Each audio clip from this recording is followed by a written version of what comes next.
Hi guys, how you doing? Cheersies. I'm gonna drink some cider in bed today and present you with this theory I've been working on about relationships and depression. Okay, you ready? Okay, I got my drawing board. I'm in an Airbnb. I'm pretty sure I'm going to be leaving in like 2 days. I actually bought a flight back to Puerto Rico. I considered moving here to New York, but I can't afford it. I would like to live in Manhattan, but the prices for like even a studio apartment they start at like $1,500. So I looked at a few places because that's like the highest my budget will allow, and they're like the tiniest places. Like I'm talking, you have like a bunk bed area that's got like a ceiling this high where you live. So, and then you put all your stuff downstairs, but there's still no room for like even a couch or a kitchen table. It's just like, I don't think I can live like that right now.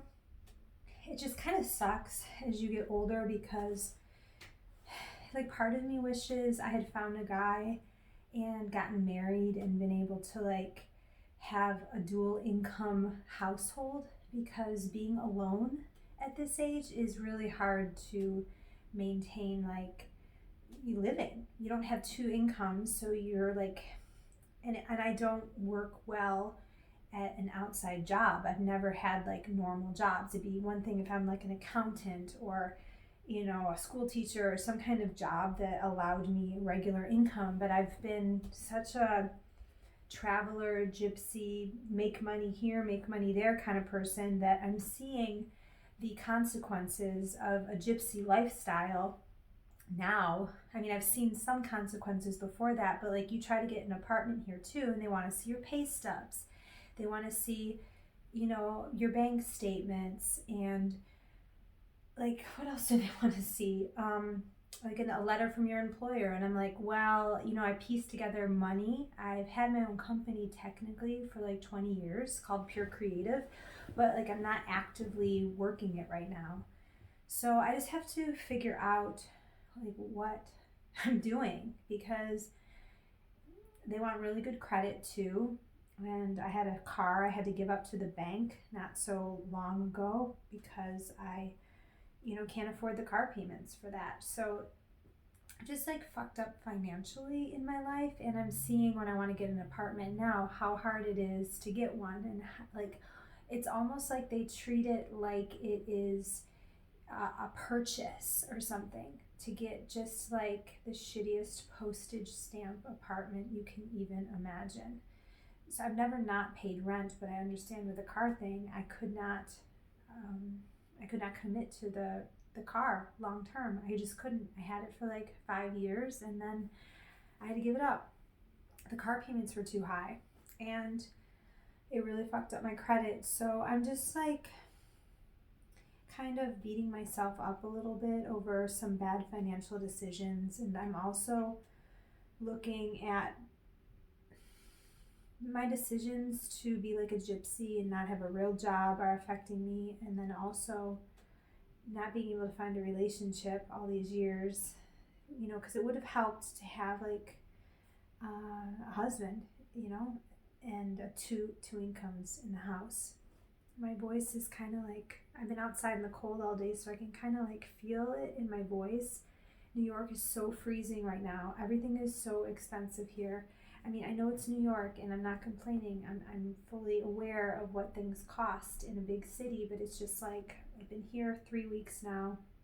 I spend like a minimum of like $60 a day on food, and public transportation is, I'm not really good at it and I don't really like it. So I understand, like I like to take Ubers if it's too cold to walk, and Ubers right now are so ridiculously expensive. Like I remember when Uber first came out, and it was like affordable. Here I was like 40 minutes walking. I walked 40 minutes, so it's not even that far, and the Uber ride back was $21.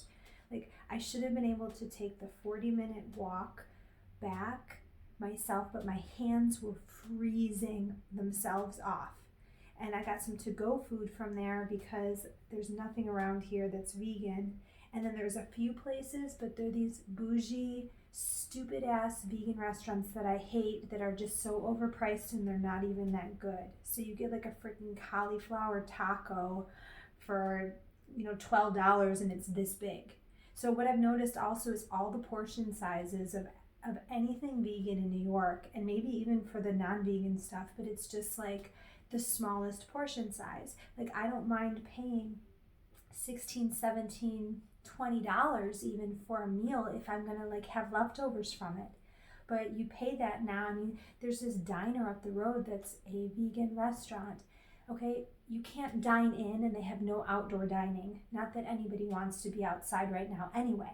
So, but I go there and it's like $16 for one sandwich and it doesn't even come with fries. And I'm like, okay, so I'm gonna have to get something else that's gonna put me at like at least $25, and I can't sit inside your restaurant and I can't sit outside. I'm gonna have to like take it to go and sit in my freaking bed and eat it. It's like, it's just like a frustrating, unfun experience. And I don't want to sound like I'm complaining, but it's just, honestly, it's stupid. It was kind of like okay for me to come in a way because I learned some stuff. I needed to get a different perspective from Puerto Rico and see if I wanted to move here, but I'm kind of over it at the moment, and I don't know what's going to happen with the election. I don't know if this gets overturned, it's going to be like a full-on civil war, and I do not want to be in New York when that happens. And I know it's like a big state, it's a big city, and it's not going to be riots and destruction everywhere, but I don't know if I want to be here if that happens. And most people are saying it's not going to. Who knows? So it's been kind of like, again, a little sucky. Who's that commenter? One of you commenters say I'm always crying about my life. I'm not crying about my life. I'm just kind of giving you honesty right now about what my time in New York has been like. So if you got a chance to watch my yoga videos, that's been like my only thing that has sort of saved me lately is stretching and a little bit of working out. If I didn't have that, I'd just be on my phone angry all day, just like typing things about the Democrats on freaking Facebook like I'm a boomer or something. Anyway, I wanted to talk to you today not about how sucky New York is, and then I'm gonna go back to Puerto Rico and I'm alone again also there. So I just drink, right?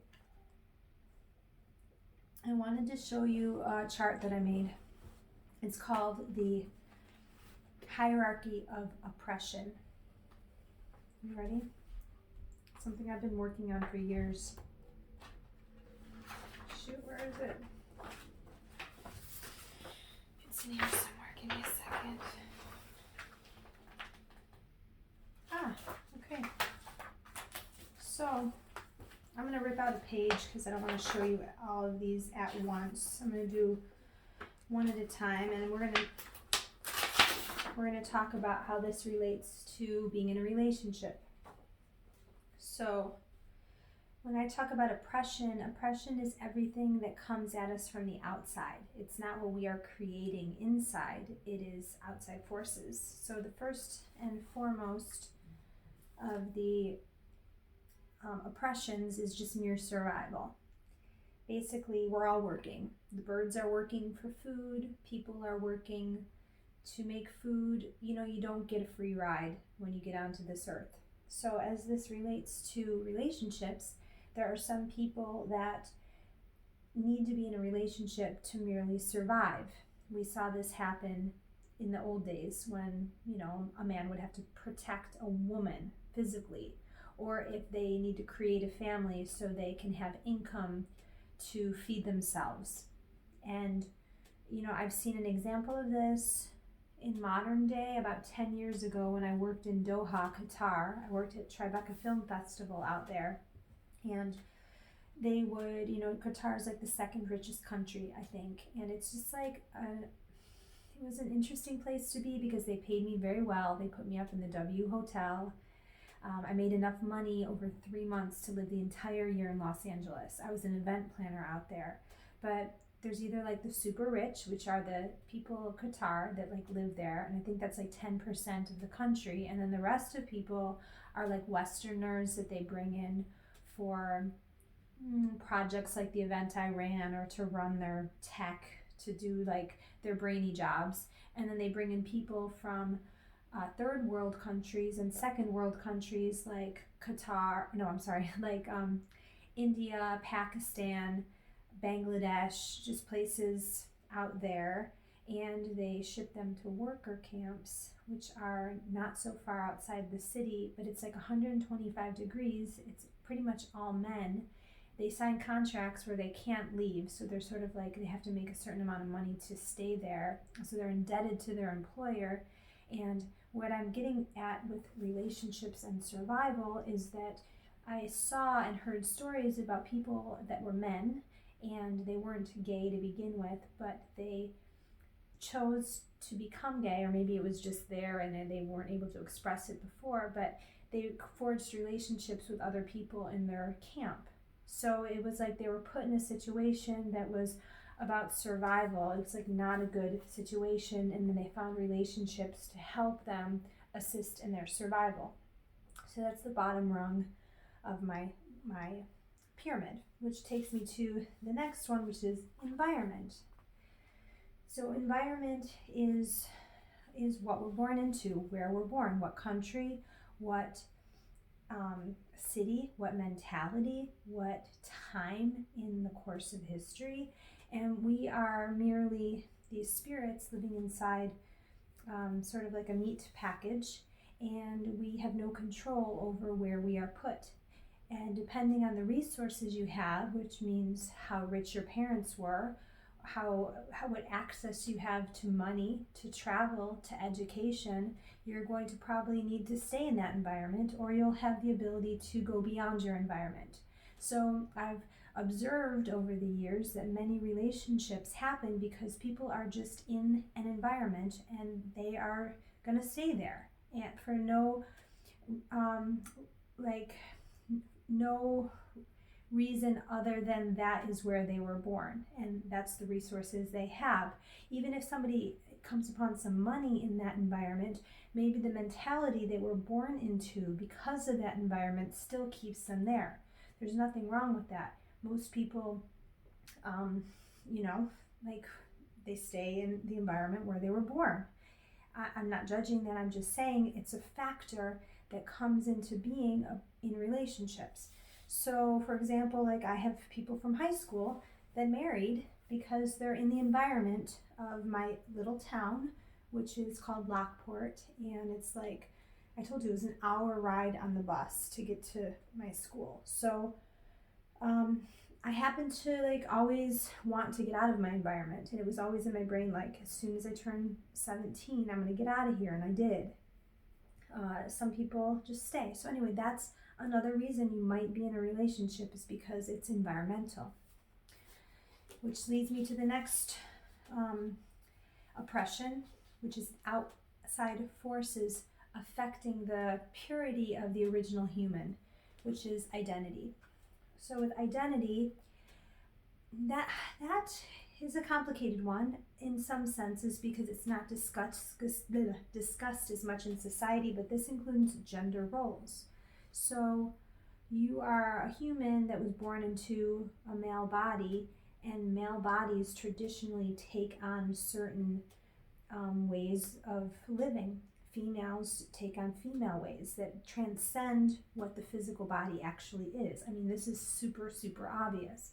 So depending on how you identify yourself, do you identify as a man? Do you identify as a woman? I understand you are physically in a body, like for me with a vagina, but how many of the characteristics of like a girl am I wanting to take on? So a lot of times in a relationship, if a woman is really enjoying the identity of being a woman, she's going to have an easier time finding a man who enjoys a woman that takes on the identity of a woman. This is just like the way things are. Again, no judgment, but it's a little bit more challenging if you are questioning the role of genders. And I'm not talking like transgender, I'm just talking about the roles, like what role each person is supposed to play in the relationship. So depending on like where you're at on the spectrum of gender role identity, that's going to affect the type of person that you look for and the relationship that you're in. Another role of identity is, do you identify in a certain religious group? Do you identify as I don't know, as like a family person, or like, so how you see yourself as like as the outside kind of forces that you cannot control in a lot of senses. A lot of times you're born into a religion, so you're going to be in that until something maybe clicks in your head and you are able to come out of it. So people are in a certain identity are going to be in a relationship with people in an identity that works with theirs. Which brings me to my next point, which is production of life. Okay, so for production of life, this one is, what are you doing on the day-to-day? What are you producing? I have friends that produce in video games, video game enjoyment for themselves. They're on unemployment. They like skateboarding. You know, that's what you do on the day-to-day, and it definitely changes over the course of time, but it's a producing of something. So whoever is producing a certain lifestyle, in a sense, will respond to somebody that fits in the production of that lifestyle. So for example, like I'm not going to fit with somebody necessarily that is producing a lifestyle of being a bachelor, of going out with their friends, of seeing the world, of traveling and experiencing, because it's very hard to do all of those things initially, or at least forge the path forward in a new relationship if you're used to that being the production of your life. So I have another friend, actually a man that I dated, that helped me with a lot of these thoughts initially.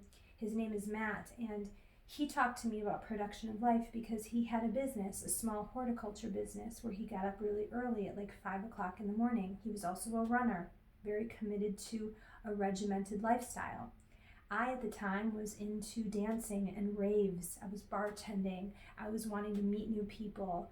I was in a new city at the time, so I was in a social mood. So the production of my life at that time, which was more of like social party observation of humanity, his was very set in his ways, and everything else was like working for us, except the way we were both producing our lives was clashing. So this is a factor in relationships, and also on oppression, really, because we have to produce basically to be alive, and that's just, there's no other way around it. Really, we're always producing something, whether we get around it or not. It just is not necessarily a negative thing, it just is an is thing. It's like a physical matter being in a physical space thing. Okay, fantasy. I think we're going up into a little bit more of the mental realm. With fantasy, if two people are in a relationship and they both believe the same things about the values of that relationship, that is going to work, versus one person having a different belief. So for example, my parents, who identify as Christians, they have a production of life. Okay, so my parents, let's talk about this. They're in the environment together, right? So they're in upstate New York. They identify as Christians both together, and parents. Their production of life is them creating a small business together, and they were able mentally to both work together. And they both believe in the fantasy space of reproductive sex fantasy. I talked about one of my earlier videos, which is basically like, my mom's a mom, my dad's a dad. They produced kids. They produce just being good people in the world, being responsible, being good citizens. Nothing wrong with that at all, but they believe in like monogamous relationships where you're parents and they value family and morality. So I call this into a fantasy space because somebody could have a different fantasy. Somebody could have the fantasy of, let's see, a lot of people buy into the family fantasy as being the highest moral path, but maybe somebody's fantasy is that they see themselves that going as deep as they can into philosophy is like the highest calling, so they might want to be with somebody that is really, really a thinker, and that might be like, and if you find both people sort of both latch on or agree with the same fantasies about life, then the relationship is going to work. Which brings me to my last and final point, which is the oppression of the other man. I think this one is really interesting. My friend said this to me about a month ago. I was telling him, I said, I'm liking this relationship I'm in. This is when I was in a relationship.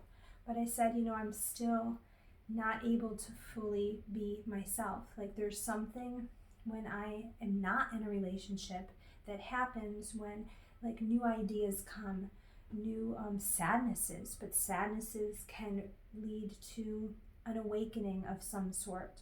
Or I have my eyes like a little bit more wide open when I'm not in a relationship. There is a certain oppression about being close to somebody that always exists. And that can be for very close friendships. That could be for married people. It could be for boyfriend and girlfriends. Even if the relationship is grand, is beautiful, you're able to help each other in like the production of life. You guys identify similarly, or you have opposite identities that you have the fantasy space of that works. Like you have made the rules. So the oppression of the other man is a tricky one also, because I believe it's the unseen force that can break some people up, that can be so hard to face for the person being broken up with, because like they did nothing wrong. I'm sure like a lot of you can relate, and please mention in the comments below, like sometimes when you're with somebody there's nothing wrong with the relationship except you feel an oppression that you can't fully like bloom. So I would say for me, I really do want a relationship, but I'm also like in a space that's highly creative right now where I'm able to bloom because I'm not dealing with the oppression of the other man. I've run away from a lot of people and cut out people, so there's like a loneliness to this. And then the last thing I want to say about this chart, I did not put this in there, but sex comes in here, and I believe sex is woven in here with identity and gender roles. And in a lot of ways, men's idea that they have a right to the woman's body, and the woman's idea that she can use her body to get men to be with her, which might come back down to survival. And there's many other factors there, but gender roles, they change and they're tricky. So that's all I got for today. This is kind of like really all over the place. I'd love to hear what you think. Thanks for listening, and I'll talk to you soon. Please comment what you think of this theory of the hierarchy of oppression as it relates to relationships. Okay, bye-bye.